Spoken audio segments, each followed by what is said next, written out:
Style for Life. I'm Stephanie Rumble, fashion stylist, accountability coach, and your guide to feeling good in your body and your clothes. Based in Christchurch, New Zealand, I bring over 3 decades of experience in fashion, fitness, and wellness to help you feel strong, stylish, and self-assured. Together we'll explore the emotional, physical, and practical sides of style, because true confidence starts from within. No matter your age or size, you deserve to feel confident and show up as the best version of you. I truly believe this. This is Style for Life.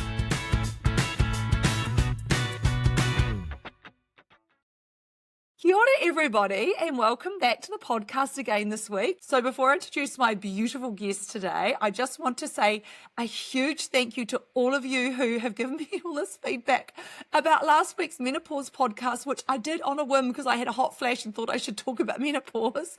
And I really appreciate your feedback and comments and connection around that, because it's something that unfortunately for women, or fortunately, however you look at it, happens to all of us.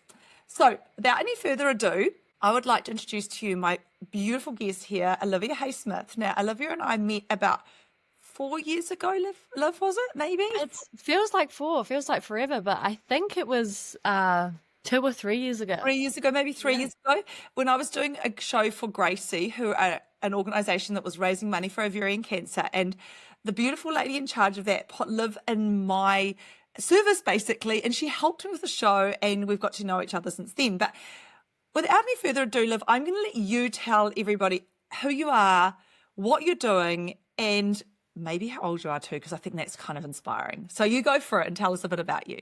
Sure. Okay. So I have been working in the marketing and fashion space for the past few years. As Stephanie said, I met you a few years ago when I was actually in a moment of unemployment. I had started a role that was different to what it was advertised, and within about 6 months I decided to step away from that role, especially being my first graduate role out of uni. That was quite a big step for me, but so many opportunities came from that. So in that time of unemployment, that's when I met you, and I got to be your fashion stylist assistant for a few weeks, which was so much fun. And one of the other things I started in that moment of unemployment is my vintage fashion reselling business, which is one of the things that I am doing full time now. And that company is called Love by Liv. I've been doing it as a side hustle for the past 2 years, but I went fully self-employed just over 6 months ago now. So I've still been working in the marketing space for the past few years. I was working at a marketing agency for a while. So now, being fully self-employed, I have a marketing business where I'm a marketing contractor, and it's called Marketing with Liv. And then I have my vintage reselling business called Love by Liv. And I'm 23 years old. So I've started 2 businesses at 23. Yeah, which is honestly such a gutsy move. And I remember when you first decided, or you're just trying to decide whether you became self-employed, we had a big meeting, and I was like, well, actually, I probably could use your services. And Liv has been actually working with me pretty much since she became self-employed 6 months ago. And Liv is the mastermind behind my LinkedIn. Those of you, and she's done some work with me with my Instagram as well, and given me so many tips and hints, which I just need from somebody who is not quite, but nearly half my age, right? So, so she really is the mastermind behind my LinkedIn particularly, and we do collaborate and work together as well. She's done some work with me just earlier in the year. It must have been just about the time you became self-employed. You helped me with the Northlands install too, didn't you? The Northlands event? Yes. Yeah, so that was I think that was out of the first few weeks going self-employed. Yes. And we did that. We photo shoot over a 2 or 3 day period. And that was one of the reasons why I went self-employed, is to have the flexibility and to be able to do these fun projects when they just get thrown at you last minute. And I got to just say yes on the ball, which was awesome. It was so much fun. I'm so grateful to you, because what happened, for those of you who don't know, is I just had major surgery, and literally a week before my surgery, or 3 days before my surgery, I got asked to do this photo shoot. And I'm like, I'm having major surgery next week. I'm not sure I'm going to be able to do it. And then I thought, oh, I know somebody who's energetic and young and can help me. And so it was a week post-surgery, not even quite, that I started prepping for that shoot, right? And I couldn't even push the rack. You couldn't lift your arms very high. My arms are like, Much. I haven't talked a lot about this on my podcast, but and if you want to know more about it, I had a major breast reconstruction for various reasons. So anyway, I was not able to move much in this part of my body. My arms couldn't be lifted. So Liv was really amazing. And we got the shoot done. Actually, Liv, just for your information and for those of you who are interested, it was at Northlands Mall here in Christchurch, and they're just about to release those images. I don't know if Shelley's told you that. So She hasn't. I've been waiting to see them come out. Yes. Really good. So when they come out, we'll be able to share that to you as well. So you guys will see that. So we worked on that together. It was great having you. And then from there, we've done lots of things together. And that's awesome. So Liv, I just want you to tell us a little bit more about particularly about what you're doing with your pre-loved or vintage clothing. Because obviously we know the marketing, we'll talk a bit more about that too, but I want to hear about that because it's something that a space I don't work in a lot, and I know you're very good at and doing a very good job. So tell us about how it started, where you source your products from, etc. Just a bit about it, and then we'll go from there. Yeah, sure. So as I said briefly before, I started Love by Liv just over 2 years ago when I was unemployed for about 2 months. I got into thrifting and op shopping just as a bit of a hobby when I was at uni. I didn't do a lot of it in high school. I mostly would just go thrifting if I needed like a cool Halloween outfit or something. But I never saw it as being such a great sustainable way to utilize and fill your wardrobe. So honestly, I got into it more during my uni years. A lot of people that I was living with and that I was around, a lot of girls in my flat were thrifting, and that can include going to op shops yourself, but it also can be shopping on Facebook groups like Designer Marketplace and another one called Wet Rat, which does lots of cool vintage ones. It could be Depop as well. So I sell on Depop now, but I used to buy off Depop. So that's another one. Tell us who Depop are, just because some of my audience won't know. So Depop is similar to, I think it's called Vinted, which is the one that's over in the UK. But Depop is an app that you can have on your phone, and people put up their clothes or accessories and whatever, and you can buy it from them. So it works in New Zealand, but also worldwide as well. So the way that they run is when you're the seller, when you put something up, they take a little fee away from that. So they would maybe take $1 to $2, $3 from each sale that you make. But yeah, it's a real easy way to sell stuff. Also, there's heaps of websites. I have my own website that I sell on now, but I would sell from people's websites as well. I also would buy from Instagram accounts. So there's heaps of vintage resellers that just function on social media and nowhere else. And you just have to message them or comment and say that you want something, and that's how you'd get it. But yeah, when I was at uni, I started slowly picking some cool pieces. They were kind of like my feature pieces in my wardrobe, something that was a little bit unique. So yeah, here and there I had some vintage pieces in my wardrobe, but then I just started to enjoy it more and more. It was like a dopamine hit when you go thrifting and you find something that is vintage, one of a kind, fits you perfectly, and is so cheap. That was just like the most satisfying feeling. And yeah, I was obviously working in the marketing space, so I was on social media a lot and was seeing this kind of become a thing of being a vintage reseller. So yeah, in that 2 months of unemployment, I was like, you know what? I could turn a hobby into a business. Let's just give it a go. You're speaking my language here, right?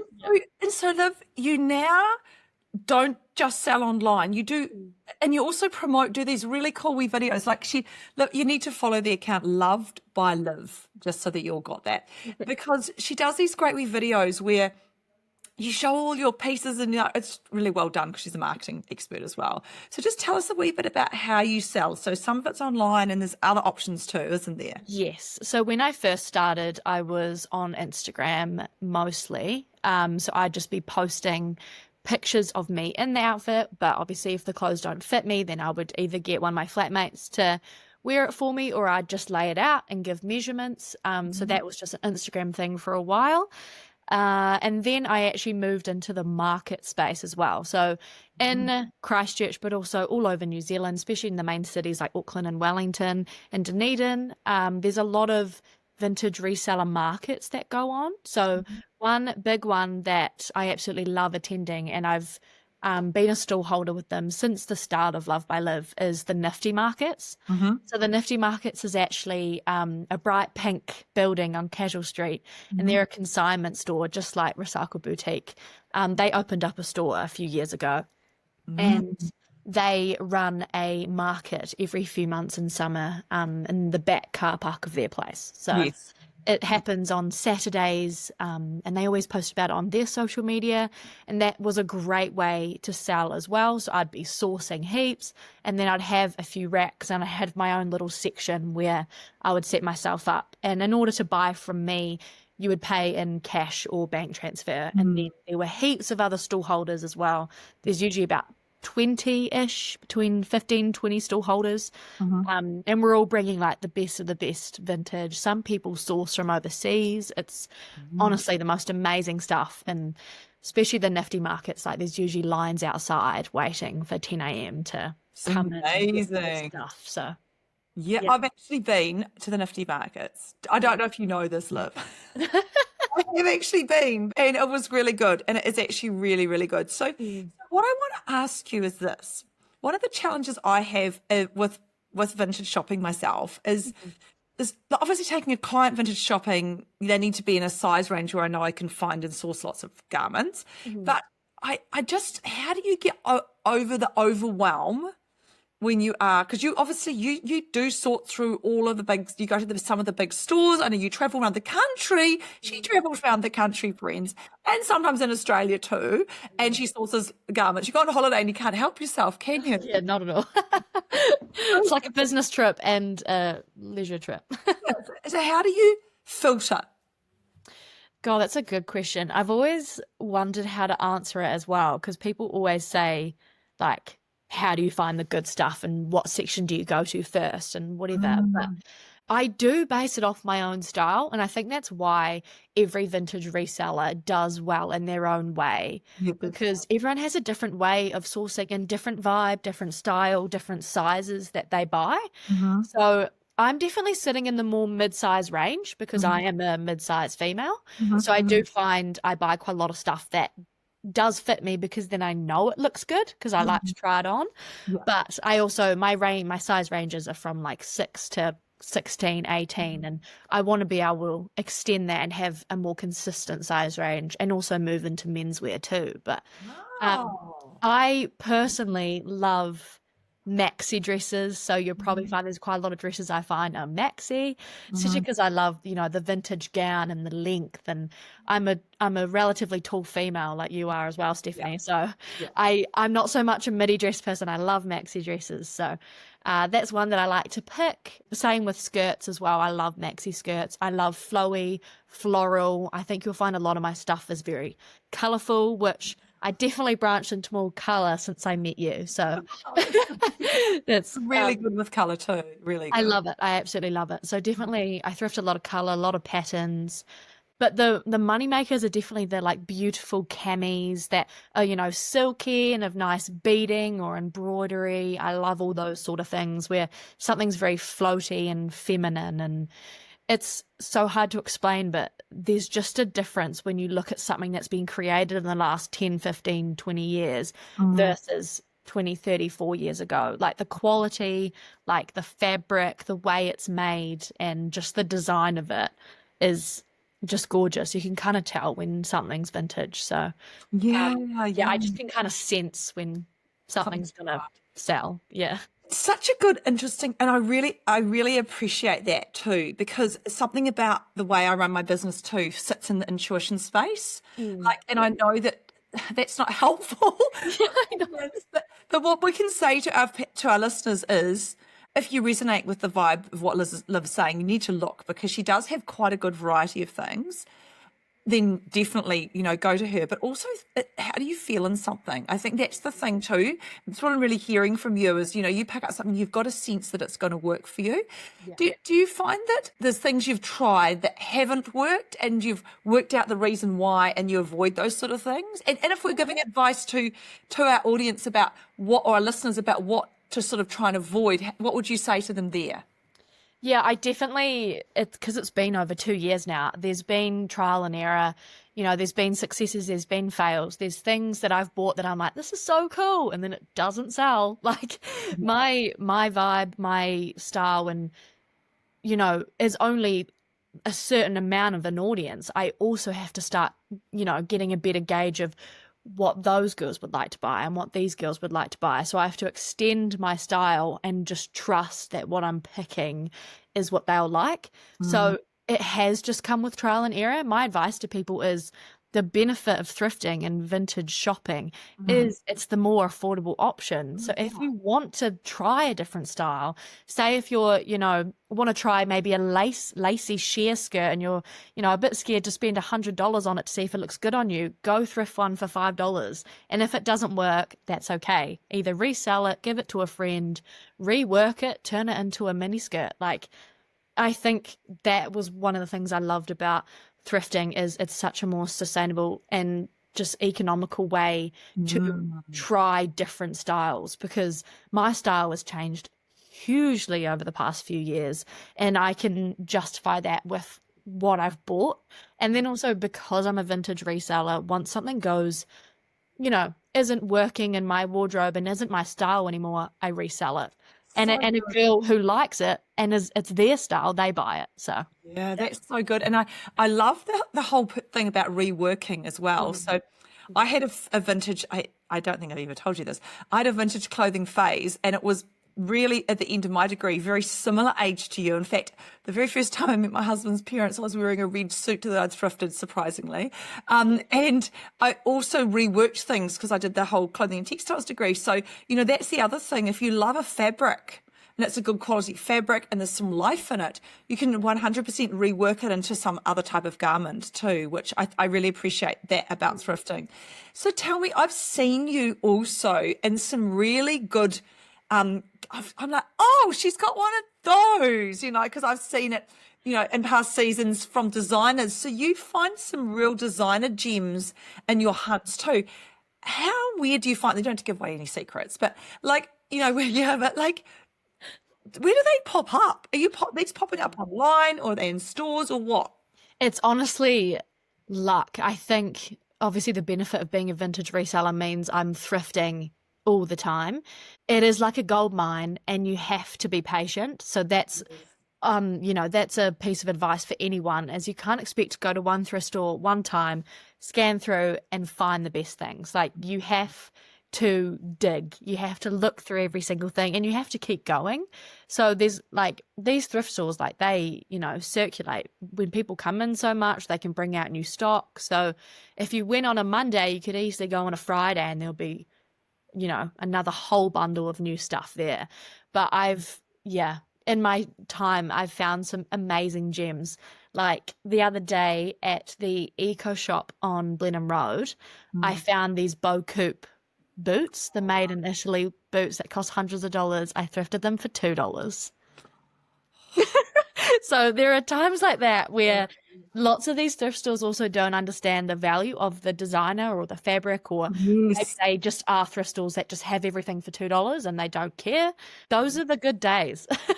Those are the good days. And that's the thing too, and I toy with this. I've had the odd client say to me, can you take me to a thrift store? And I have, and we do occasionally. Like if I'm in town, we might go to Recycle Boutique because it's right there in town amongst all the other stores. And I sometimes have this guilt that I'm not doing more in this space. So, I think that what I'm hearing from you is you need to be patient and you need to have some time on your hands. And I think that's the key as well. Would you say that that there's actually something for everyone thrifting wise?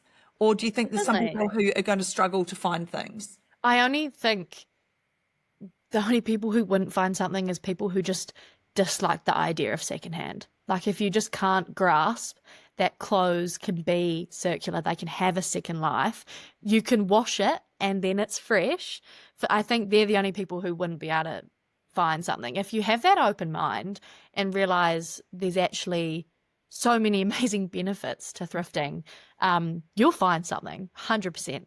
But I see how in your industry it's tricky when you're taking someone out, you've only got a few hours, that's their session of shopping with you, that taking them into a thrift store and trying to, promise them that we're going to find something for you, it's difficult. People in my industry, I would love to do this in the future, is you create curated vintage bundles.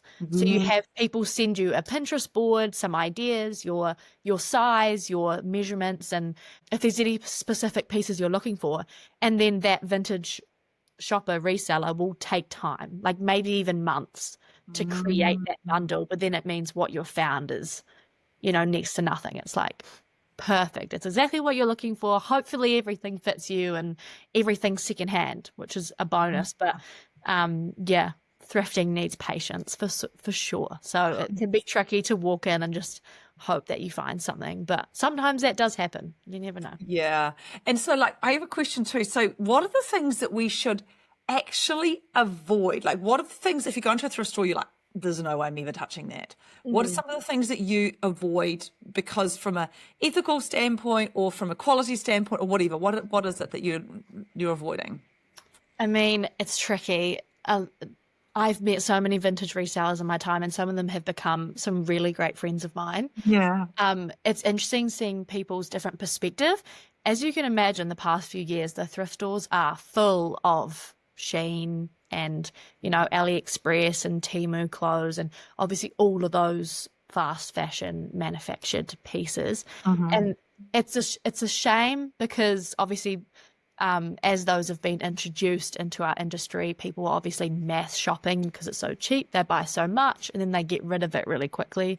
The quality, the fabric will rip after 2 wears, like that sort of thing. And so I do steer away from them. It's tricky because you always want to give something another chance. And if it is really cool, I think it is a vibe and I think it could be resold, I do get it. I do often cut off the tag because people also have such a negative mindset around that brand. When you see it, you don't want to buy it. I'm the exact same. When I see that tag, I'm like, oh, I saw something, I thought it was vintage, it's got a Shein tag, damn, I'm not going to buy it. But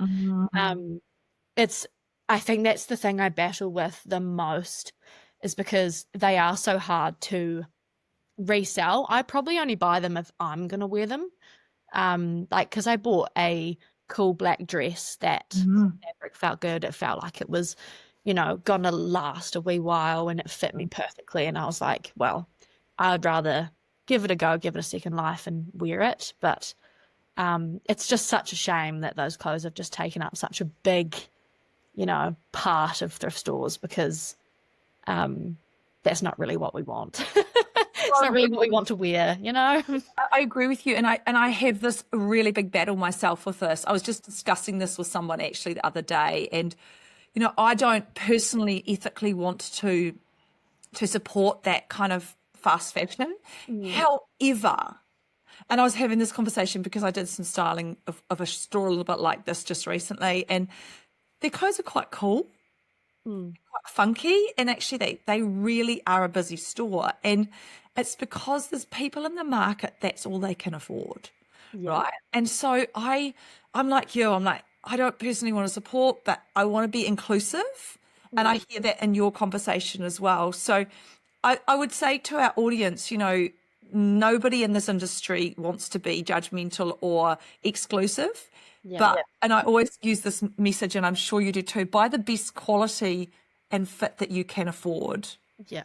Would you say but that? I think the benefit of thrifting, though, is because the one thing that stood out for me from what you just said is the reason people buy from these, mass businesses is because they can't afford. Yes. But thrifting or Yes. shopping is affordable. There is a huge conversation happening at the moment, and you'll be able to see it. Op shops are getting more expensive. They are They are chucking a bigger price tag, which is such a shame because that means they are stopping accepting donations because their shop is full. And then you look at a jacket and it's $50 and you're like, okay, I wonder why this shop is full because it's not being circulated, because now the prices are getting too high. But for these people who can't afford first-hand good quality clothing, and I've been that person, I still am that person, fast fashion and also just fashion in general is expensive. 100%. So I totally get it. There are op shops that do stick with cheap prices, like the City Mission. We have 2 or 3 City Missions in Christchurch. They have always stuck with their cheap prices. Pretty much everything is $2. And the stuff I've found in there is absolutely amazing. So would 100% recommend going to them. Also the $2 warehouse out in Ferrymead called Toffs. That place, it's interesting because they've actually introduced a few $5 racks now, and then they also have a more expensive section. So you can see that they're even starting to charge a bit more, but they still have like 20 racks of $2 clothes. Yeah, I think the hardest thing though is thrifting is more affordable, yes, but when you're thinking about time, just popping on that app, chucking 20 things in your cart and pressing pay takes a lot less time than thrifting and trying to find those great affordable pieces. So I always try and be devil's advocate. I try and understand both sides of the scenario. You can still buy affordable clothing from resellers. I think that's the reason why I still keep my prices very affordable, as I'm thinking of those people, because yes, I can thrift something cheap and I got to put a profit on it.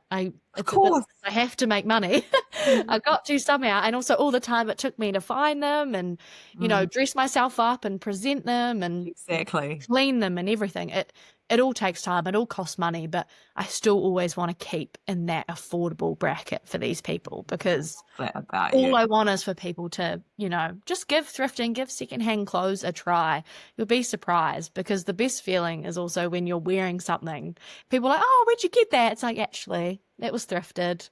So you can't get it. It's one of a kind. Exactly, which is actually super cool. Yeah. And it's just making me have some ideas too about, sometimes my clients clean out their wardrobes. They don't necessarily want to do anything with the clothes. So I'm going to keep you in mind because there's sometimes some pieces in there I think would be potentially, useful in that space. So yeah, I'll keep that one in mind. Now, you're doing some amazing content creation as well.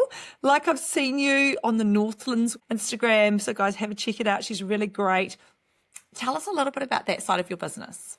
Yeah, so with my 2 businesses, Love by Liv and Marketing with Liv, quite a lot of the things I do kind of merge in between the 2. So I actually got the Northlands role of being one of their content creators actually through Stephanie when we did the photo shoot earlier this year. I had a wee chat with the marketing manager and I was like, well, I'm actually a marketing contractor and I do content creation and that sort of thing. So that's been such an amazing opportunity. I think what works for me is I'm quite comfortable being on camera, especially with all my Love by Liv stuff. Like I present it on me, I show my face, I want people to know who I am.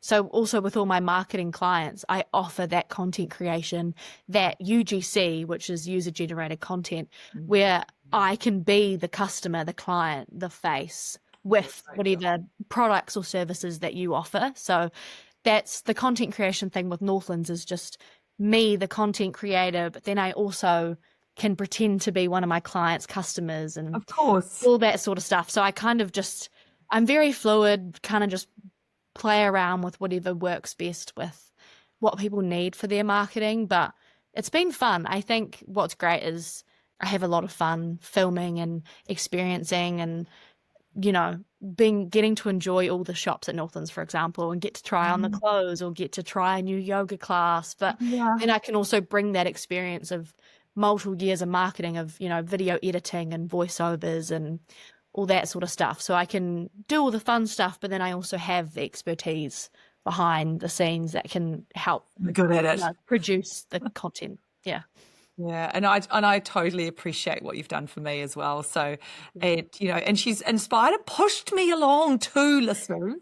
Like, Steph, you need to do more of this. So let's keep doing her Northlands. I'm like everyone's personal assistant, I swear.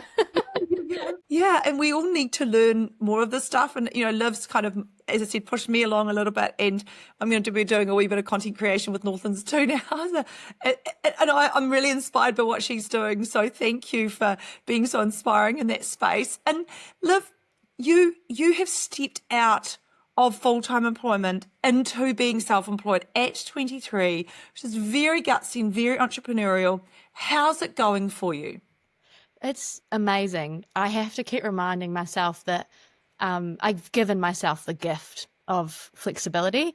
A lot of people looked at me and thought I was crazy, especially in the economical climate that we're in right now. When I voluntarily stepped away from a full-time role, people thought I was mentally unwell. No. But I was ready for it. I wanted to push Love by Live more, and I was honestly at the point of burnout when you're running a full-time job and a pretty solid side hustle on the side. So I wanted to push that. I wanted to do more of it, but I'd also met so many people like you along the way who can't afford the agency price or can't afford a full-time marketing employee that I wanted to help. I wanted to be in that niche of helping small to medium business owners who deserve to have some good marketing. And it often sits in the social media space, but I also help with websites and marketing strategy and all of that sort of stuff. So it's been fun. I've been able to work with so many different people, and I've been able to jump on just random one-off photo shoots or projects that you wouldn't have when you had, a full-time job and a 9 to 5 that you can't adjust. So I'm fully in control now, which can have its highs and lows for sure. Yes. Motivation is a tough thing, 100%. Yeah.